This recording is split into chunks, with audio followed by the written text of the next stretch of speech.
welcome to the Great Detectives of Old Time Radio. From Boise, Idaho, this is your host, Adam Graham.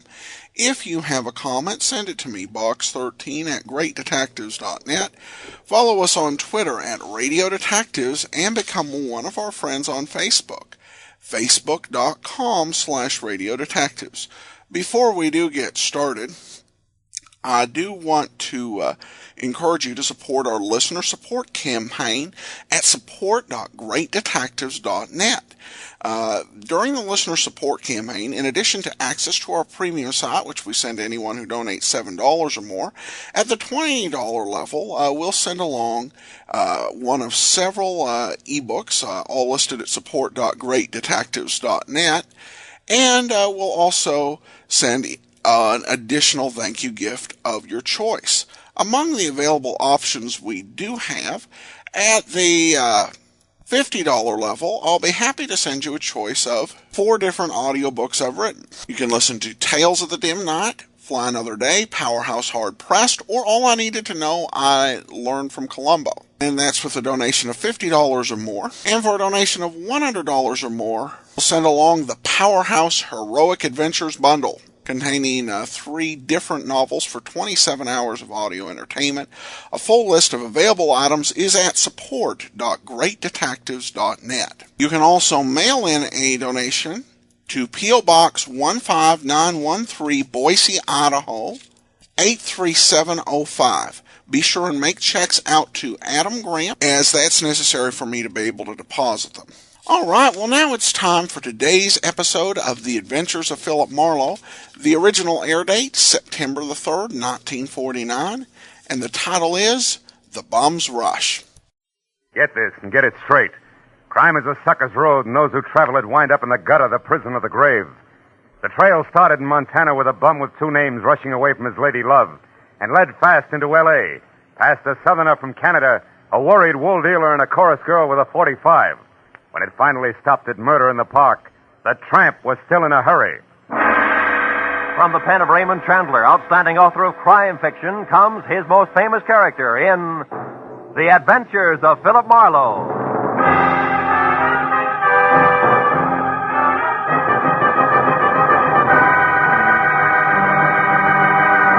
Now, with Gerald Moore, starred as Philip Marlowe, we bring you tonight's exciting story, The Bum's Rush.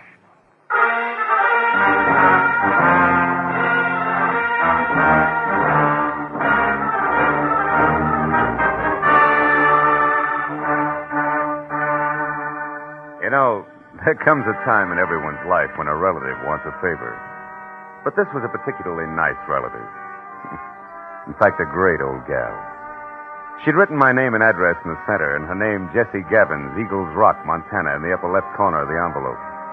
The stamp totaled away a mail special, and the letter inside started off like one of those, "I was wrong, you've got to find him for me, you've got to" type. But it didn't wind up that way. Clipped to the letter was a $100 check, and under that, a not-too-good snapshot of a bald man holding a rake, who wouldn't have been helped any by better photography. 10 minutes later, at exactly 8 p.m., my long-distance call was put through, and the voice that belonged to Aunt Jessie was snapping at me from Eagles Rock, Montana, like the end of a whip. Certainly I wrote it. How many Jessie Gavinses do you think there are in Eagles Rock? Philip, I want you to find Jonathan Miter and see if he's all right. Yeah, you said that in your letter. Jonathan Miter is my fiancé. Aunt Jessie. Oh, I know what you're thinking, young man, but I'm 51 and he's 55, and there's nothing wrong with a September song if the harmony's close enough. Yeah, I hope my harmony's that good when I'm 55. Why are you worried, honey? Because he left here last week on some kind of a big deal. It's a secret. That's all he'd tell me, and I haven't heard a word from him since. I see. Well, tell me, what sort of a deal would it be? I mean, what business? He's not in any business. Oh. What was his work before he retired? Well, he's not exactly retired either. He's not Look, Aunt Jessie, I'm getting at this. What does he do, or what did he used to do for a living? Frankly, not... Well, I might as well tell you. Most folks around here, Philip, think Jonathan Miter's just a bum. Maybe he is. He came to town, Philip, on a freight train a month ago, and he's been raking leaves for handouts ever since. That's how I met him. But he's a fine, honest, proud man, and I'm going to marry him. Congratulations. Yes. Look, you didn't happen to give that fine, honest, proud man a wad of money to finance this big deal of his, did you? Oh, no. Well, then don't. because I'll be frank. Sounds to me like a broken-down con man warming up a new routine. Then I'll gladly pay to find that out, Philip. But I think you're wrong. Jonathan told me that he had to prove himself by making some money of his own before he'd marry me. As if I didn't have enough to take care of two people already. Okay, Jessie, it's a little off-center, but I'll buy it. Philip, Huh? when you find him, don't tell him that I hired you. As I say, he's very proud, and it'd hurt him. And now all I can give you to go on, aside from that snapshot I sent, is an address, 764 Hope Street in Los Angeles. 764 Hope Street. Well, how'd you get that? From checking through every single thing of his I could lay my hands on. It was on the back of an envelope. Of course, it may not mean nothing. You're so right, Jessie. Please, now, don't joke with me, Philip. Jonathan was so serious and in such a hurry, and there was a funny, brave glint in his eye when he left. Do your A best. brave glint. Oh, no. Okay, Jessie, no jokes. Goodbye, darling.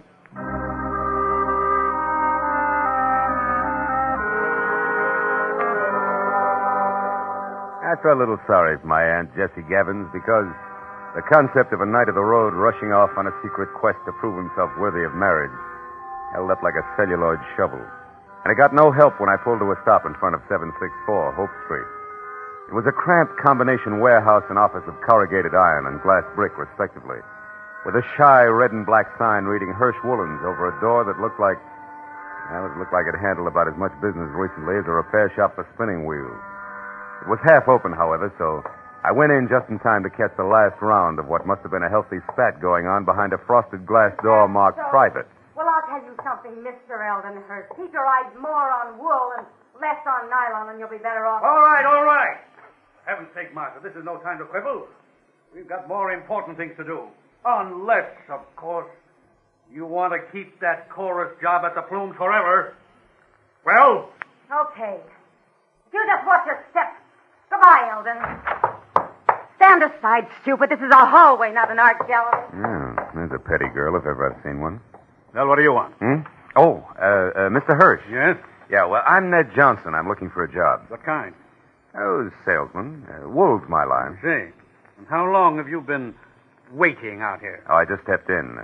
Come inside. Thanks. Sit down. Now, what is your specialty? Woolens, worsteds, or felts? Well, I've handled them all. We confine ourselves largely to a very high-grade merino woolen, Mr. Johnson, Ned Johnson. I've worked with merino. Well, and what about the others? Lester, perhaps? Lincoln? Oh, sure. Lester, Lincoln, certainly. I find it all a fascinating business. So do I. A very romantic background. Yeah. By the way, what do you think of Lanatal as against merino? Lanatal. Well, not good. No, you see, I've watched the Lanatals from the range right through shearing and on up to weaving. It just doesn't compare with... what's the matter? What are you really after? I slipped, huh? You fell on your face. Lanatal is synthetic wool made from milk. Now, who are you? Okay. I'm from the Sequoia Credit Association. We're investigating you. Just a periodic routine thing. It's strictly confidential. Get out of here and stay out if I ever catch you. All right, take it easy. I was clumsy, that's all. Don't start a riot about it. Look, you pry into my That's affairs quite again. a temper you got there. Better watch it, Hirsch. It'll get you in trouble. So long.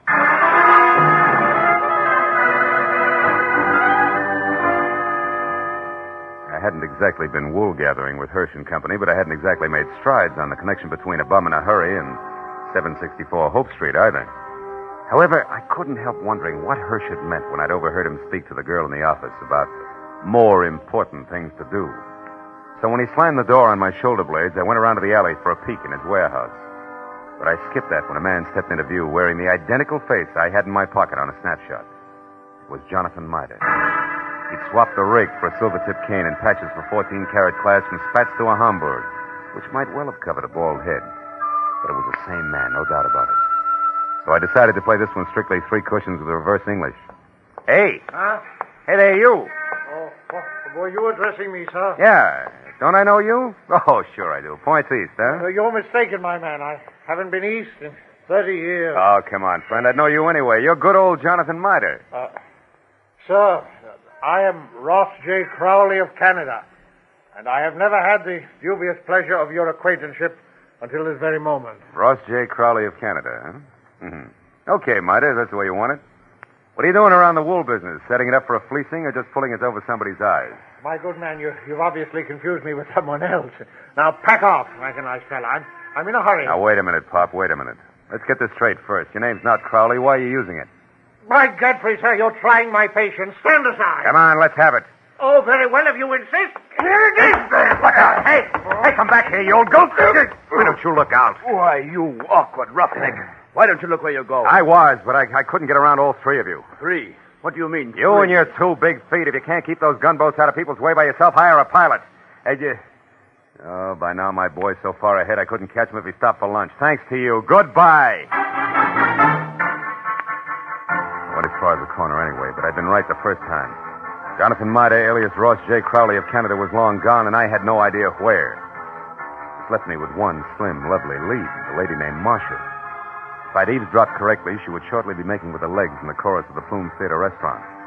It was 7:30 when I entered the platinum-plated tourist trap on Hollywood Boulevard that featured small portions of bad food under glass and large helpings of good skin under lights. Cost me $10 and a fast ad-lib backstage, but it would have been worse out front, so when the chorus high kicked its way out into the wings, I nailed Marcia as she went by. She narrowed a half a pound of mascara at me and let a footlight smile drop, which left very little else. Yeah, my name's Marcia. What do you want? Make it snappy. I gotta change.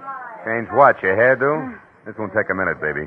All I want to know is where Jonathan Maida can be found. How should I know? I never heard of him. You're stalling on your own time, baby. I got all night. Nuts to you, Jack. Blow. Come back here. This is important. Now listen, you. I don't know anybody called Jonathan, what's his name? And put one more fingerprint on my arm and you'll get bounced out of here on your head. You know, there's just a chance you could be on the level. Look, the guy wants about 55 and spats with a Hamburg over what is no doubt a bald dome. Carries a black can with a silver tip and for some reason answers the name of Crowley. Crowley? Yeah, that's it. Ross J. Getting warmer, huh, kid? And don't bother telling me you never heard of him. So I've heard of him. So what? He's a good pal of mine. Met him a couple of nights ago. He's quite a sport. I'll bet he is. Where can I find him? What do you want him for? I want to talk to him, that's all. Where's he live? Up a tree. Like I said, Buster Blow. And like I said, baby, this is important. So important, I'll have a lopsided line in the next number if you don't talk, because you won't be there. You'll be on your way to the pokey. Now, where does he live? I don't know. He's from Canada. You can come closer than that, sweetheart. Give. All right. He tells me he takes a walk in the park every night. He raves about the gladiolas. Like they grow in Coldwater Canyon Park, maybe? Maybe. Thanks, you're a good kid. Keep your powder dry, baby. I'll see you.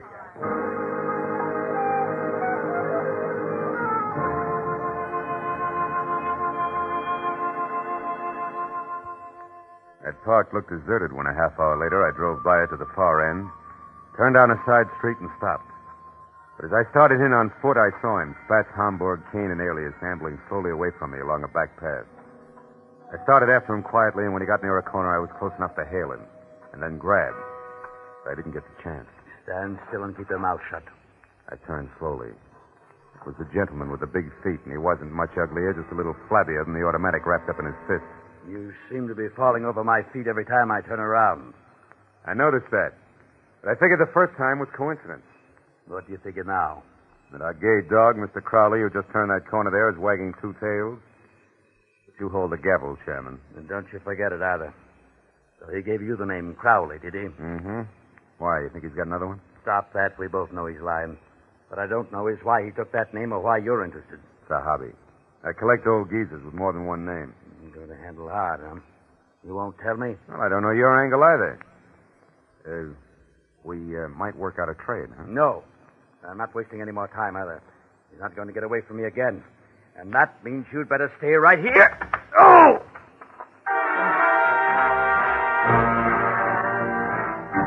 He piled me up on the ground with a stomach full of pain. I saw him run down the path. When I got back to my feet, he was taking the corner. And just started after him when it came. I froze and listened. There was nothing more to hear.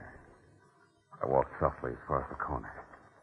He was face down, the toes of his oversized shoes digging into the grass, and the gun he hadn't time to use spilled a few inches away from his clenched, dead hand. And across the park and rushing for Coldwater Canyon Road as fast as his feet could go was a bum with 2 names and a Hamburg hat.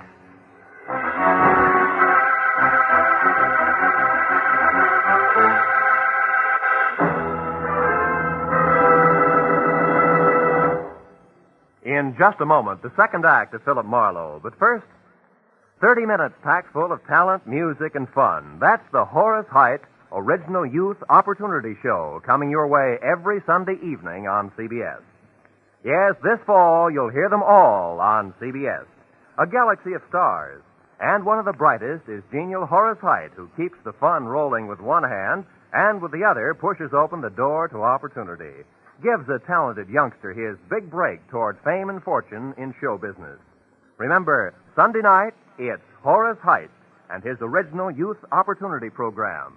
Listen every Sunday, starting this Sunday, over most of the same CBS stations.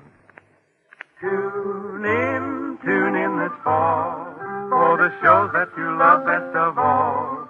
Listen carefully. Here's the address. It's CBS. Now, with our star, Gerald Moore, we return to the second act of Philip Marlowe and tonight's story, The Bum's Rush.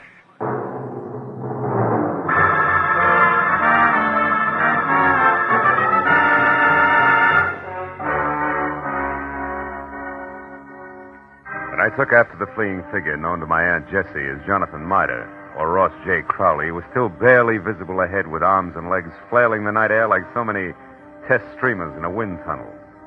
I didn't know any more about his double identity than I had before, but I did know that what might have started as only a confidence game of sorts had now mushroomed in a murder with the aforesaid gentleman very much involved. And a moment later, when I saw him, breathless and afraid, duck into a sagging, deserted wooden shack that showed a single red light and was labeled Department of Parks, Fire Equipment Private, I figured the right time and place had come to talk it all over. When I finally carefully stepped inside and announced both myself and 38 in hand in definite stentorian tones, he agreed wholeheartedly. All right. I'll come out just as you say, sir, with my hands up. After all, I've no reason to hide. Other than murder, no. What murder? That noise I heard, that's what it was. Somebody was shot. No, somebody was run over by a bullet rolling downhill at a terrific rate of speed. Now shut up and turn around, Pop. Hands still high. Time we got cautious. Oh, are you searching for a gun on me, sir? Young man, you must be out of your mind. First, you insist that I'm a Mr. Mitre. Well, somebody I never heard of. And you're convinced that I'm a murderer. I don't understand you. There. No gun? Now, you satisfied? No, intrigued. Where'd you throw it? I didn't. I never had one. Anything else? Yeah, the name Crowley, Ross J. Why do you use it? Because it's mine. And that young man is a very common custom. Now, do you mind if I leave? I do. Now, look, old-timer. I'm only going to be nice about this for a little while because, first of all, there's a fresh corpse outside, and where I stand, you could be responsible for it. And second of all? Second of all, there's my angle, where I fit, who I work for, facts, and I don't want to reveal them unless I have to. Now, from the top. You and the dead guy, the connection, what is it? I haven't the slightest idea what you're talking about. You haven't, huh? Okay, Pop, we play it straight all the way. Now, listen. My name's Philip Marlowe. I'm a private detective, and I know when it's time to blow a whistle. Don't move, Marlowe, or you never will again. Oh, fine. Marcia. That's right, Marcia. And all loaded down with a nasty old .45 automatic that makes her look and feel very unladylike. Drop it, Marlowe. Come on. That's better. Now, Mr. Crowley, without waiting for Marlowe to apologize, go on. Go, but where? To the hotel. It's important, so hurry. Oh, yes, very well. I won't waste a second. The key. You won't need the key. Somebody's waiting for you. Goodbye, Mr. Crowley. Goodbye. I hope I never meet you again, Mr. Maitland. Good night. It's cute, isn't he? Uh-huh, darling. The moment's unimportant. Right now, you're my only concern, Marlowe. Oh, that's nice, Marcia. It's cozy, just the three of us. You and that giant U.S. pistol, caliber 45. Say, baby, that's not your gun, is it? No. You feel slighted? Oh, no, sweet. Happy. Stay back, Marlowe. Why? I'll shoot. No, you won't. You I can't. warn you, Marlowe. No. You see, baby, Take another step, of the you're three through. safety devices I on that mean- army gun, that doohickey Marlowe, there on I'm the gonna- side is one. It won't Stay work back. unless it's in the Go on, forward position. You big jerk. Let go of When me. school's out, I will. Now, the Go first ahead. question, teacher. Come on, You and let go. Grandpa, alias Jonathan Mitre, also alias Ross J. Crowley. What's the game you two are playing? I don't know. Where does Hirsch fit in? Oh. Come on, it's getting late. The I don't star know. pupil wants an answer. He's anxious to get to the head of the class. Talk. What is it? I don't remember, and I won't, so don't bother getting masculine or polishing apples, pupil. When I forget for a long, long time. Is that clear? Yeah, it is. And since I can't wait, since I want to go out and play, Well, we'll put you in hold here on. for safekeeping. Yeah. Hey, honey, you don't mind if I go through your bag, do you? I didn't think you would. Oh, Here's a key that says in what room I'll find the team of Crowley and Mitre. Oh, my, such a temper. After I'd picked up my .38, which the lady, who no longer sounded like one, had made me drop, and had checked the hotel key that read Villa 12, Wilshire Gardens, Beverly Hills, I ran outside and back toward my car in what I figured should be a big hurry. When I was halfway there, I had a premonition the speed was not to be. A premonition that was a head dressed in blue, carrying a club, wearing a badge, and leaning on my right front fender. And it wasn't until I was next to him that I quit worrying about a long, involved delay. Because the officer on hand, one Kurt Lemley, was an old and I hope still good friend. Well, hiya, Phil. Been waiting here for you since I called in about that body up there. Some kid heard the shot. Oh. So you had once pegged this all-alone and very suspicious-looking car, huh? Yeah, surprised it was yours. I'm disappointed. I'd hoped the name of the owner's tag was going to be Raleigh Newcomb. Hey, wait a minute. You know his name? Don't you? No. No, we were on different sides when he got shot. No, he's from Canada. What? Yeah, Vancouver. He had a business up there with a guy named Ross J. Crowley. Crowley? Mm-hmm. Hey, Kurt, how'd you find all this out? I found a clipping in his wallet. It's got a picture on it. Oh, wait, it's right here. Wait a second, I'll put a light on it. Yeah, hurry up, will you? I see. See, two guys in front of a building. That's Raleigh right. Newcomb and Ross J. Crowley officiated the Kurt. opening of the... Wait a minute. Sure, it's what I figured. The guy's a liar. I've already met a guy who insists that's his name, and he's bald like the Crowley in the picture. Yeah, but there's a similarity ends, even though the picture's anything but clear. What guy are you talking about, Phil? Jonathan Mitre, an old geezer I was hired to find. Hmm? Bum who's pulling something fancy that incidentally ties in real tight with that murder over there. You know where he is, Phil? Sure, I know. That's where I was heading when I ran into you. Oh, Ran into what, Phil? What is it? the picture. What? Kurt. Yeah? Move your thumb up a little, will you? The way you just had it. My thumb? Yeah, move it. That's it, like that. Oh, brother, have I got a hunch. How about what? Another murder, a neat one that's scheduled to come off any minute at the Wilshire Gardens Hotel. I'll see you later. Goodbye.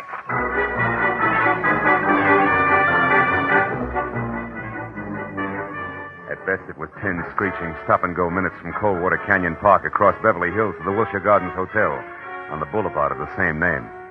And all the way, I kept hoping, over time, that one of two things was so. Either my hunch was wrong and nobody else was going to get hurt for a while, or it was right and I was still on time. But when I was there, parked and running toward the villa number 10, which was a silent stucco square, choking to death under ivy, and showing only a single light in the living room, I was almost sure that it was going to play still another way. Me right and too late to do any good. When I tried the door and found it open, and inside saw at once the letter propped up against a lamp on an end table that I'd been afraid I'd find, there was no longer any doubt. And even as I crossed the room, I knew that I was going to read a suicide note addressed to the police, telling them that the undersigned Ross J. Crowley had taken his own life, as well as that of the partner he'd been stealing from, Raleigh Newcomb, who had currently been pursuing him. But I didn't know until I reached for the letter to make sure that I'd figured right was the last line, just before the signature. It read, "Also, rather than face the humility of being dragged through the courts for killing Newcomb, they have taken the life of a man who would have caught me. A private detective named Philip Marlowe." You read well, Marlowe. What? Especially when it's your own obituary. No, don't move. Well, Mr. Hirsch, huh? Or do I call you Crowley now? Doesn't matter, Marlowe. Suit yourself. What does matter is that you're not quite the boy genius you think you are. Meaning what? Meaning Marcia. You talk to her at the Plumes, then she talks to me. Between the two of us, we've maneuvered you around just like we wanted to. So we could include you in our plan. In other words, Marlowe, when Marcia sent Mida here from the park, we knew you'd follow. Marcia's reliable. Yeah, all year round, I'll bet. Okay, Crowley, so the one with two heads isn't Jonathan Mitre, it's you. You is Eldon Hirsch here in L.A. Is Ross J. Crowley, Newcomb's partner up in Canada. A crooked partner, Crowley, who, when he knew he was going to be caught, decided to kill himself, but with another guy's body. Jonathan Mitre, so it wouldn't hurt. Exactly. Also, Marlowe, nobody will bother to look past what will pass as Crowley's buddy, or the murderer of Newcomb, who I didn't expect on the scene. I think you'll admit it's all accounted for in that letter there in Crowley's, my handwriting. Bravo, you skipped nothing. Now, what about me? Yes, you. You must go before Jonathan Mitre, you know. Otherwise, the coroner might find something wrong with the sequence of death. So it's you first, then Mitre. Who no doubt is unconscious in the bedroom right now? Oh, Mr. Marlowe, who no doubt is standing right here listening carefully. Mitre, you crazy fool. Stay where you are. No, Mr. Crowley, I won't. That way I die. This way, at least I have a chance. Yo, Crowley! My shoulder. Marty, you all right? Yeah, I think so. Just winged. Oh, you got him, didn't you, Mr. Marlowe? Yeah, No. No, Jonathan, you got him. That rush did it, you big... Bum, Mr. Marlowe? Yeah, bum.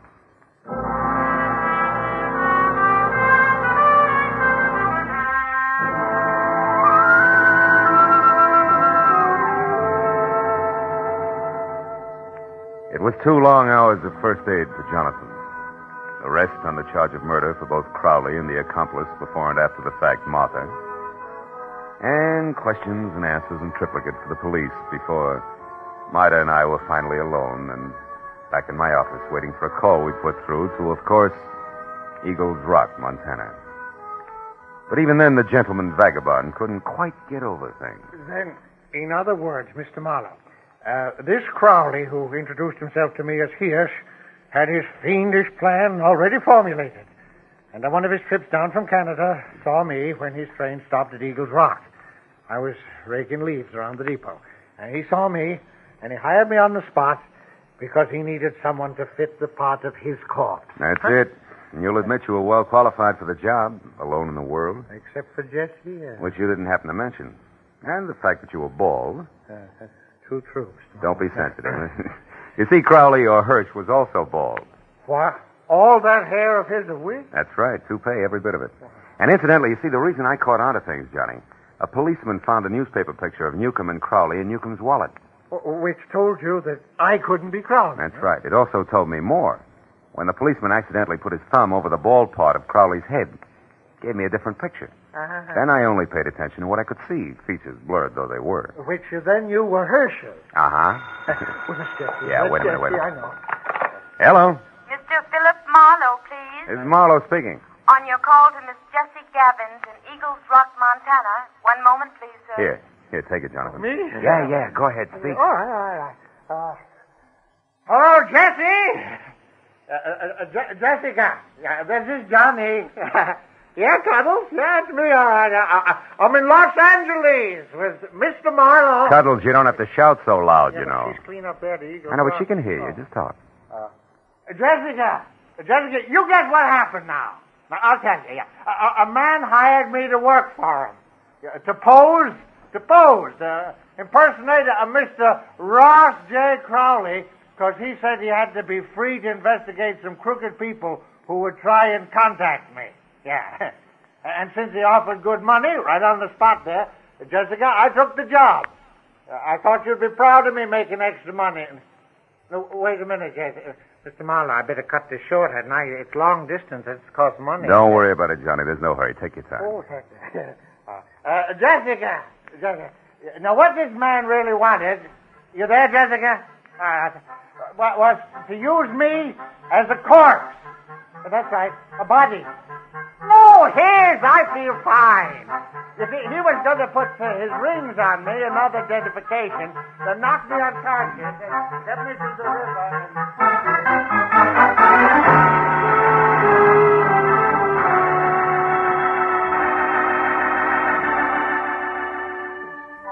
By the time I got Jonathan Miter down to Union Station and aboard a northbound train with specific instructions to stay away from strangers, and got back to my own apartment on Franklin, it was better than 3 o'clock in the morning.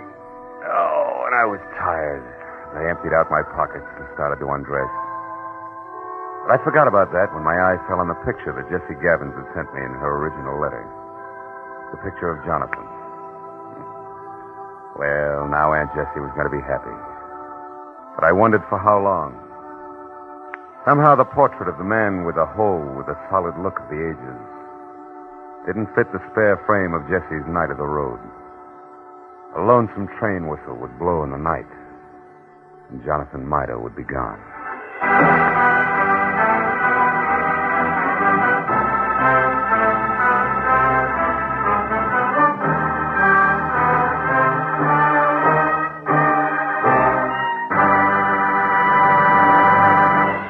The Adventures of Philip Marlowe star Gerald Moore and are produced and directed by Norman MacDonald. Script is by Mel Donnelly, Robert Mitchell, and Gene Levitt. Featured in the cast were Georgia Ellis, Hans Conried, Ann Morrison, Herb Butterfield, Wilms Herbert, and Bill Boucher. The special music is composed and conducted by Richard Arant. Be sure and be with us again next week when Philip Marlowe says... The lady tourist was a school teacher out after glamour, and she got it. But only after she learned that in Hollywood, the 3 R's could be reading, done in a dark room, writing found in a dead man's pocket, and arithmetic that added up to murder, times 2.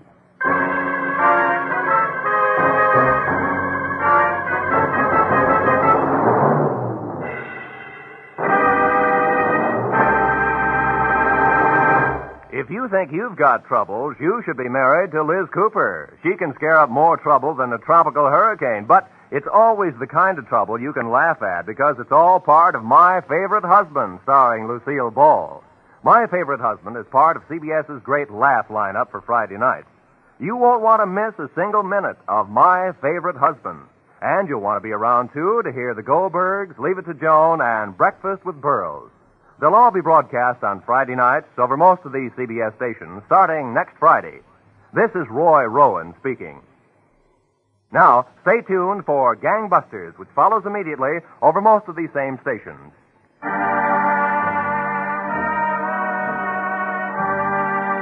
This is CBS, the Columbia Broadcasting System. Welcome back. Well, you're sunshine and optimism, Phil. Though he may have a point about human nature, and that's probably one of the more world-weary ends, though in some ways it was almost wistful about the nature of Knights of the Road. Also, really nice to hear Hans Conried in this. Conried really is probably best known for his comedic work on programs such as Life with Luigi, and of course, he was the voice of Snidely Whiplash. And so by comparison, this is a much more dramatic role, even though there's a bit of a comedic edge. I also like the twist with Marlowe reading a confession to his own murder. That was a bit chilling. I wish they would have just let the tension hang for just maybe a second or two longer. At any rate, though, another great episode of Philip Marlowe. And that will do it for today. We will be back tomorrow with Nick Carter, and then join us back here again next Wednesday for the adventures of Philip Marlowe. In the meantime, send your comments to box13@greatdetectives.net. Follow us on Twitter @Radio Detectives and become